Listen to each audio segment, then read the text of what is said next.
Chicago drill rapper, Young Pappy, was right. His enemies didn't know how to shoot, at least, most of his enemies didn't know how to shoot. One of Young Pappy's ops knew how to shoot, and killed him in May 2015. An innocent bystander named Will Lewis, and one of Young Pappy's homies named Marky Yokar, died as a result of niggas not knowing how to shoot, when they tried to kill Young Pappy. Young Pappy was the target of at least 2 fatal shootings in Rogers Park, on the north side of Chicago, before he was gunned down, in the nearby neighborhood he grew up in, Uptown. 2 bullets to the back killed Shaquan Thomas, aka Young Pappy, while he was standing in the 4800 block of North Kenmore Avenue, at about 1:30 a.m., on May 29, 2015. Witnesses told police a shiny, black 4-door car was driving west on Lawrence Avenue, with its rear driver's side door open. After passing Kenmore Avenue, the driver hit the brakes, reversed east down Lawrence, and turned back onto Kenmore, before stopping. That's when a thin man in a gray hoodie was seen sprinting to the car and getting in. Obviously, the skinny nigga in the gray hoodie that killed Young Pappy actually knew how to shoot. Like I mentioned earlier, before he was murdered, Young Pappy's ops missed at least 2 opportunities to end his life. The first attempt was at the McDonald's on Clark Street and Pratt Boulevard. In Chicago, Mickey D's is a dangerous place to be when you're a young black man engaged in a gang war. Just ask No Limit Cairo. On February 5, 2014, around 3:30 p.m., insane cutthroat gangster Marky Yokar was shot in the head and killed outside of the McDonald's at 6740 North Clark Street by a masked gunman. 2 other members of the insane cutthroat gangsters, a faction of the larger gangster disciples, were wounded in the attack, including Pappy, who was shot in the arm, and another homie, who went to the hospital in serious condition after he was shot in the back. Unfortunately, an innocent young girl around 15 years old was also seriously wounded in the shooting. It wasn't until after sundown, on a frigid February day in 2014, that the body of Marky Yokar was removed from the crime scene. Marky Yo's body was probably left out in the frosty cold too long. The next morning, a McDonald's employee used shovelfuls of snow and buckets of soap to scrape away the frozen blood left behind. The following month, on March 26, 2014, Young Pappy was in court on a reckless conduct charge and got sentenced to 60 days in jail. He got out on June 3rd, and the ensuing summer was a bloody one. In all, 48 people were shot, and 14 died in the north side hoods that Young Pappy called home, of Rogers Park, Edgewater and Uptown in 2014, according to police data. On July 13, 2014, there was another attempt on Young Pappy's life. After the second attempt failed and killed an innocent man named Will Lewis, Young Pappy broke stupid street codes about snitching, and identified the rival gang members that tried to kill him. This is the true story of Young Pappy, everybody's favorite drill rapper, other than L.A. Capone, that didn't make it big because he died too young. And if you don't want to hear about your favorite dead rapper, Young Pappy, snitching to the police, then stop watching this video right now, because we've got the paperwork, and we're going to show it.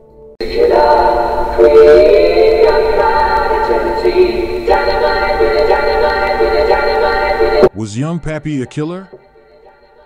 Shaquan Thomas was born on May 10, 1995. The nickname Pappy was given to him by his grandmother. Pappy had 4 brothers and 3 sisters.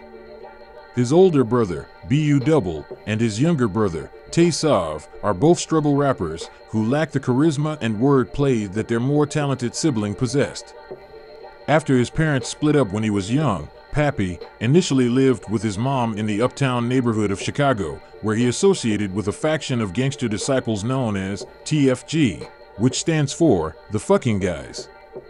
Later, Pappy started to hang out at his dad's crib more often in the nearby Rogers Park neighborhood, where he also associated with another allied faction of gangster disciples known as Insane Cutthroat Gang, or ICG. In January 2012, a lot of gang members from ICG started calling themselves PBG for Pooh Bear Gang. PBG was born when Anton Sanders, better known as Pooh Bear, died on January 21, 2012. Pooh Bear was only 15 years old when he was murdered, and Young Pappy was still just 16. Pooh Bear's childhood friend, Glenford Johnson, aka Munchie, was also a gangster disciple, but he was from Loke City, which stands for loyalty over cash. They remained friends, even though some Loke City members, who valued loyalty over cash, would sometimes get into fist fights with insane cutthroat gang members at Sullivan High School or in their respective hoods, which were close to each other. Word on the streets is that Munchie and Pooh Bear would go on drills together, looking for any four-corner hustlers, vice lords, or Latin King gang members hanging outside so they could catch them lacking, but one day, one of Munchie's guns came up missing. Munchie was convinced that Pooh Bear was an insane cutthroat gangster who had taken his pipe and was testing his pride or loyalty to his gang. So, Munchie and another member from Loke City called Rocket Man would set Pooh Bear up to die. That's right, Munchie thought it was a good idea to backdoor his childhood friend because they had a disagreement over a gun that was probably worth less than $300. So, some petty shit between childhood friends that were once willing to drill for each other ignited the spark which flamed into the deadly gang war between PBG and Loke City. And I know a lot of Young Pappy fans want to believe that Pooh Bear's murder in 2012 turned Pappy into a real-life Chirac savage in 2013 when he allegedly caught his first body. And he told us all about the work he was putting in on the streets, in his music, like when he released the song Competition in 2014. But did Pooh Bear's death turn Young Pappy into a demon? Was Young Pappy a killer, snitch, or just a talented young lyricist from the north side of Chicago with a lot of cap in his raps? Let's examine the paperwork that dropped almost 2 years ago to find out. Thomas related, he left his house to pass out flyers about his music and was walking on the south side of Devon Avenue, walking west toward Clark Street. Thomas stated, when he approached Glenwood, he noticed a black Toyota drive past him. Thomas stated, he could tell the Toyota was full with passengers, but could not tell exactly how many. Thomas stated, as the Toyota passed him, one of the passengers in the back looked at him. Thomas stated, that caught his attention, so he crossed to the north side of the street. Thomas stated, a minute later, he saw the same Toyota turning west onto Devon from Glenwood. Thomas stated, he noticed there were less people inside the car this time. Thomas then stated, he saw two male blacks, now known as Denzel Burke and Tay Black, on the corner of Devon and Glenwood. Thomas described the shooter, Burke, as wearing a white t-shirt. Thomas stated, he got scared and kept looking at the two male blacks. Thomas stated, Burke then pulled a chrome handgun from his right side and shot approximately 4 times at him. Thomas stated, he began to run, and Burke along with Tay Black kept chasing him and Burke shot another 10 shots at him. Thomas stated, Tay Black was yelling, get his ass. Thomas stated, Burke yelled bitch when he was shooting. Thomas stated, the shooting had stopped and he heard Tay Black yell, come on, to Burke. Thomas stated, he then observed both offenders run through a gangway together. Thomas stated, he returned to the scene to collect the shoes he had run out of, and then approached the uniform officers to assist in the investigation. Ashley later told investigating officers that she was dating 31-year-old conservative vice lord Eric Vaughn, also known as Mook, when 17-year-old Michael Phillips, aka Tay Black, and 15-year-old Denzel Burke, aka Kobe, exited the Toyota Camry that Mook was driving and accidentally killed Will Lewis, a photographer from Guatemala, after Mook told the teenagers to wet the t-shirt up of the nigger wearing a yellow bandana. Ashley refused to testify at trial against Mook, but Tay Black and Kobe did, disclosing even more shocking allegations against Young Pappy. Since Denzel Burke, aka Kobe, was only 15 years old at the time of the murder, and he was sentenced to jail in a facility for juveniles, he is identified by his initials, DB, in court documents. DB testified that he was in a black vehicle with defendant, later, Phillips, and Rivera. DB observed Thomas walking down the sidewalk and whispered to Phillips, help me get this guy. DB testified that defendant did not hand DB a firearm. DB asserted that he already had a firearm in his waistband. DB further asserted that he and Phillips left the vehicle and DB shot at Thomas. To protect himself from the gunshots, Thomas threw Lewis in front of DB as he was shooting, and consequently, DB shot Lewis. Wow. According to Kobe, Young Pappy used an innocent bystander as a shield against bullets that were meant for him. Now, let's see if Tay Black corroborates Kobe's story.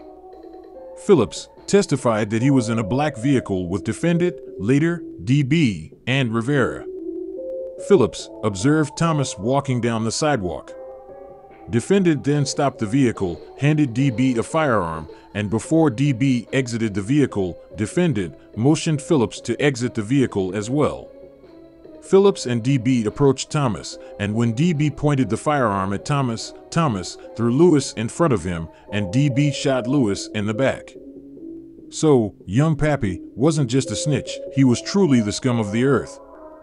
Denzel Burke, on the other hand, renounced gang life after his release from juvenile detention, moved to Peru, and now works with financial institutions trading foreign currencies for profit. Smash that like button and subscribe if you agree that Kobe made the right choice by giving up gang life and you want to see more videos from the Cartoon News Network like this one. But now, let me challenge the argument that Young Pappy was a killer.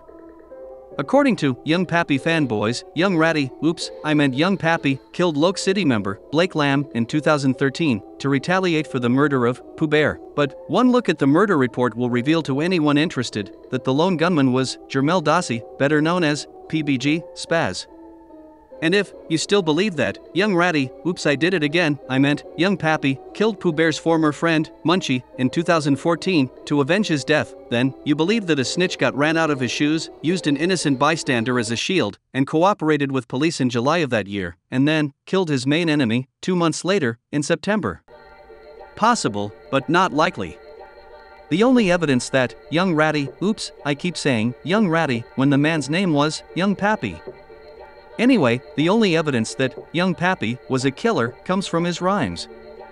And before anyone says anything about the police conspiring to get the rapper killed, or his friend backdooring him, because he didn't let off shots that night, ask, was Young Pappy wearing his trademark bandana while walking down Kenmore Street at 1 a.m.? If so, it's not hard to imagine how his enemies were able to spot the rat on his own turf and exterminate him.